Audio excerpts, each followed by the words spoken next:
Ang isa sa mga senaryo sa papasok na NBA draft, imbes na yung mga top pick ang pinag-uusapan ngayon kay Bronny James. Kahit sinabi na ni LeBron na hindi na siya makikialam kung saan mapunta si Bronny at hindi rin na siya interesadong makakalaro siya. Pero kabaligtaran kasi yung nangyayari.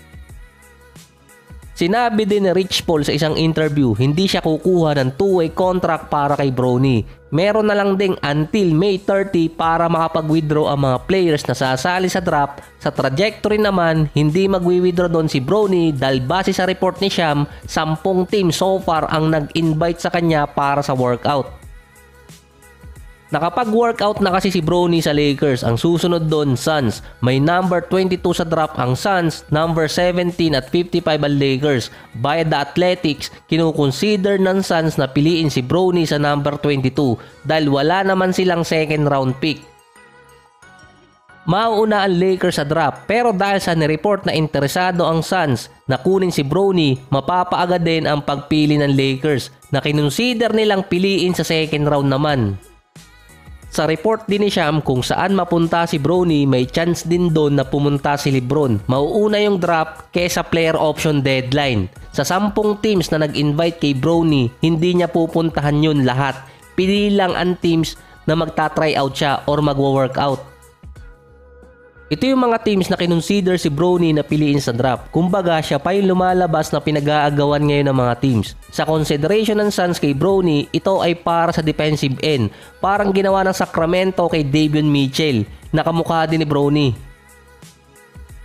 Si Matt Ishbia ang may consideration na piliin talaga si Bronny para maakit nilang lumipat si LeBron. Kasi siya ang nagbubuo talaga ng lineup ng Suns. Handa rin siyang gumastos ng malaki mapag-champion lang yung team. Dahil ito rin ang sinabi niya after mabili yung Suns. So hindi ko lang kung naalala nyo pa to dati, yung kay Tyson Chandler noong mga 2019. Kakalipat pa lang ni LeBron nun sa Lakers. Kailangan nila ng big man.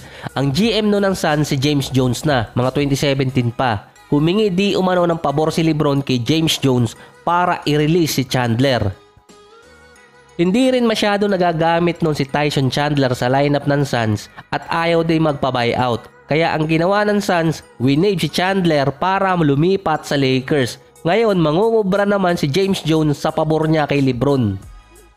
So wala nang libre ngayon, baka siya pa yung matanggalan ng trabaho dahil yung boss niya gusto mag-champion. Kung si Bronny mapunta sa Suns na potentially sumunod doon si LeBron, base nga sa sinabi ni Sham at sa report din ng The Athletics, magkakasama si LeBron, Kevin Durant, Booker at Bradley Beal.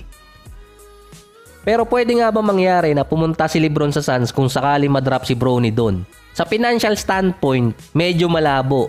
Ang kailangan gawin ni LeBron, magpababa ng kontrata na below $30 million per year. Pwedeng idaan sa sign and trade pero ang potentialing kapalit ni LeBron noon si Nurkic at si Grayson Allen. Si Bradley Beal depende kung i-waive niya ang kanyang no trade clause. Hindi rin makakabuo basta-basta ng lineup ang Suns na pangdikdikan. Makakakuha lang sila ng mga minimum contract players. Ang maisasign din nila yung lagpas sa minimum contract ay yung mga players na naging free agent na galing sa kanila para makabuo sila ng lineup na pang championship run na hindi magagalaw yung current lineup ng Suns at hindi mawawala ng asset ay kung si LeBron pipirma ng minimum contract na parang imposible naman yung kunin yun kasi nga ang kakalabasan nun magiging free ride ang gagawin ni LeBron. So mga possibility pa lang yan sa ngayon at hindi pa naman nagsisimula yung draft at magkakaroon pa ng mga trades doon.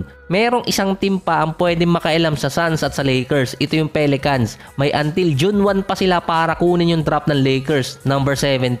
Kung ang magiging kapalit naman nun, makuha din nila si LeBron. Tumaas din kasi yung ranking ni Bronny dahil sa draft class ngayong taon.